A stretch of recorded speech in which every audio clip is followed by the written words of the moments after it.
2003, Englishtown, New Jersey. A team called Trimtex is running away with the NHRA Pro Stock Motorcycle Championship. Their rider, Gino Scali, is stacking wins. The points lead is commanding. Then Vance Hines asks for all 4 of the team's engines back. Routine updates, they said. Every single engine came back broken. All 4 blew up. The team's owner said his power was gutted for the rest of the season. Scali barely hung on to win the title. It would be his last real shot at a championship. Here's the thing. The company that broke those engines, they also built them. They also sold parts to every other team in the class. And they also raced against every single one of their own customers. For 18 consecutive years, one operation controlled who won, who lost, and who got to compete in NHRA Pro Stock Motorcycle. And NHRA let them do it. The setup. Vance Hines is the most powerful name in motorcycle drag racing. Founded by Terry Vance and Byron Hines, the company started building race-winning Suzuki engines in the 1980s. They were good, legitimately good. Their rider, Matt Hines, won 3 straight championships from 1997 to 99 on Suzukis that anyone could buy. That part matters. Dave Schultz won 6 Pro Stock motorcycle titles. He did it on the same bikes his competition could own. No exclusivity, no secret hardware, equal footing. Then in 2002, everything changed. Vance Hines signed an exclusive deal with Harley-Davidson to campaign a V-Rod-based V-twin in Pro Stock motorcycle. NHRA rewrote the entire rulebook to let the V-twin compete against 4-cylinder Suzukis. Weight penalties, displacement allowances. The class was restructured around one team's motorcycle.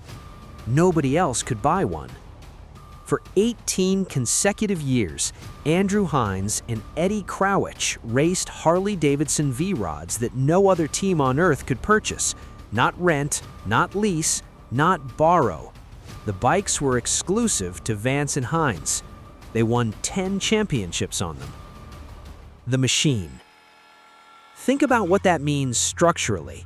Vance Hines builds the engines for most of the field. They sell parts and rent horsepower to their own competitors, and then they race against those customers on a motorcycle nobody else is allowed to have. Since 1987, only 4 teams have ever won a Pro Stock motorcycle championship without Vance Hines power. 4 teams in almost 40 years. That is not a competitive class. That is a franchise operation. George Bryce ran Star Racing, one of the most respected motorcycle drag racing teams in history. He was the loudest critic of the arrangement. He publicly called out the V-Rod deal as anti-competitive and demanded NHRA explain how one team could have an exclusive motorcycle in a supposedly open class. NHRA did what NHRA always does. Nothing meaningful. Blake Gann, who crewed for his son Sean's Buell program, said it plainly. The Harleys do not have a rule book. And then there's the engine sabotage allegations.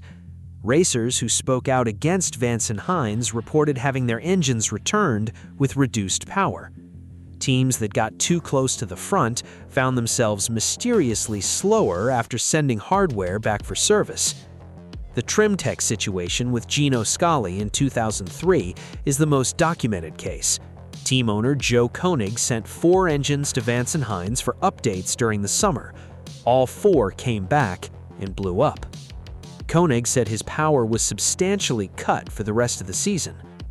Scali never made another serious championship run after that. There are other stories. Racers say they were blackballed for speaking up. Some claim Vance Hines would send a stronger engine to whichever trailer they wanted to win a particular round.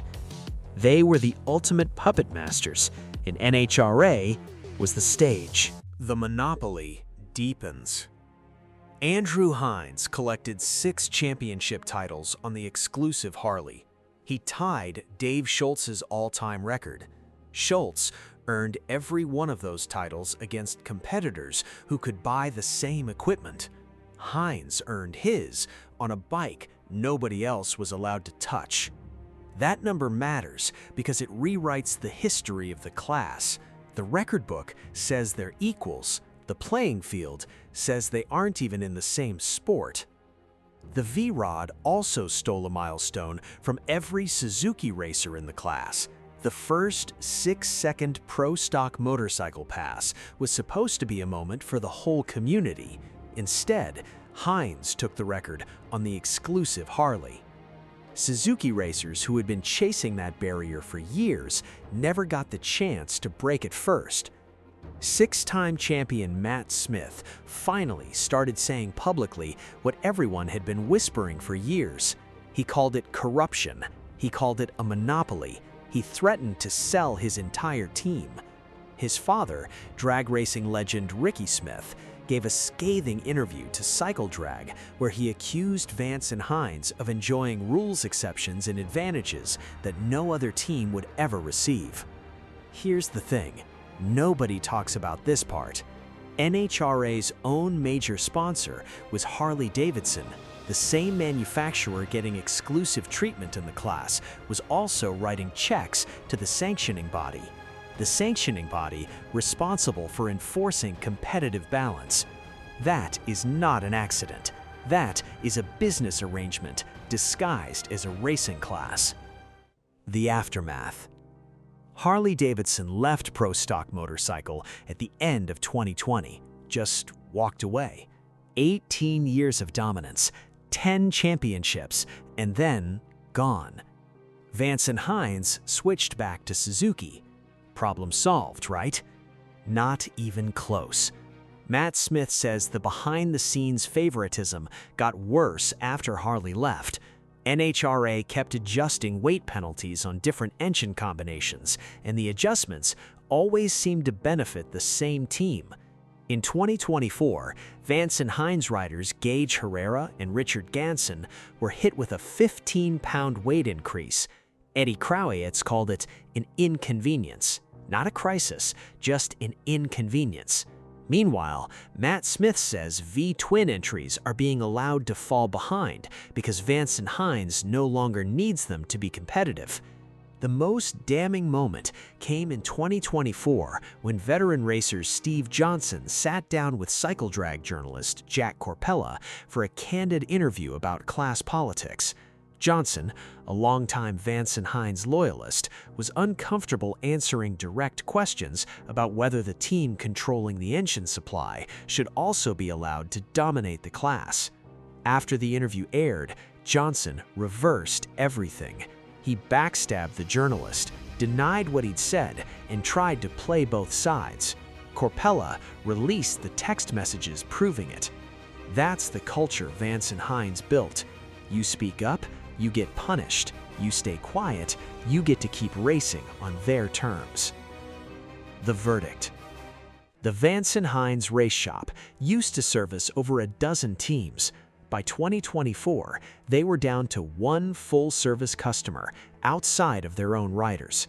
Everyone else was either just buying parts or switching to V-twins entirely. The class that Terry Vance and Byron Hines helped pioneer is smaller, less competitive, and more politically toxic than at any point in its history. The pioneers poisoned their own creation. And NHRA?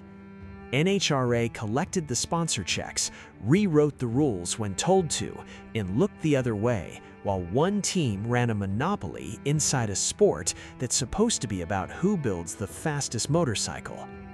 Dave Schultz won 6 titles, and everyone he beat could have bought the same bike. Andrew Hines won 6 titles, and nobody he beat was allowed to. Same record, different sport.